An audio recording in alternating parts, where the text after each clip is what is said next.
Thank you, and welcome to Newsday. Sorry about that, we're having technical difficulties.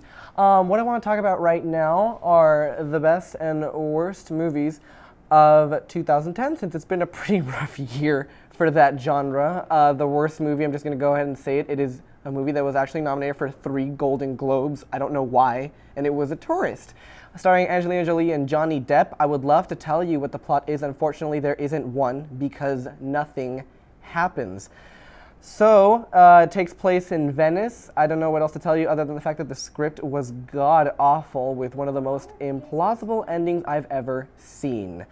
The best romantic comedy of 2010, and there were few, was one that is released in 2009, but it was only available to the public from 2010, from July. It's called Timer, and it stars Emma Caulfield as a woman who lives in a world where there exists a timer that you can pay for and that will tell you when it is that you meet your true love, when your true love walks into your life.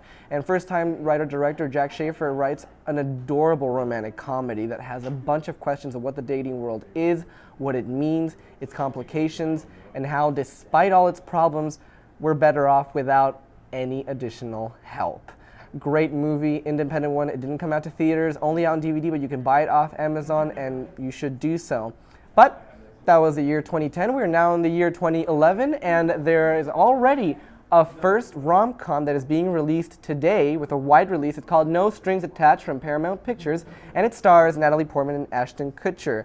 It has an unconventional storyline because instead of boy meets girl, it's boy and girl just have sex and they don't really have a relationship, which I think is very interesting. Kind of reminds me of several storylines that you can see in classic TV shows like Sex and the City, and it's directed by Ivan Reitman, who is a much beloved director in the industry. So we'll definitely be looking forward to that. Natalie Portman, who is getting a lot of Oscar heat for The Black Swan, will be interesting to see how exactly her turn is to the rom-com genre. All kinds of actresses, they do dramatic performances, they can do action films, but when it comes to the romantic comedy, it's all about a certain presence that you can or cannot have, and we'll see if Natalie Portman has it, and we'll see how that combines with Ashton Kutcher's very conventional comical talent, I guess. We see him in That 70s Show. He always seems to play the same character.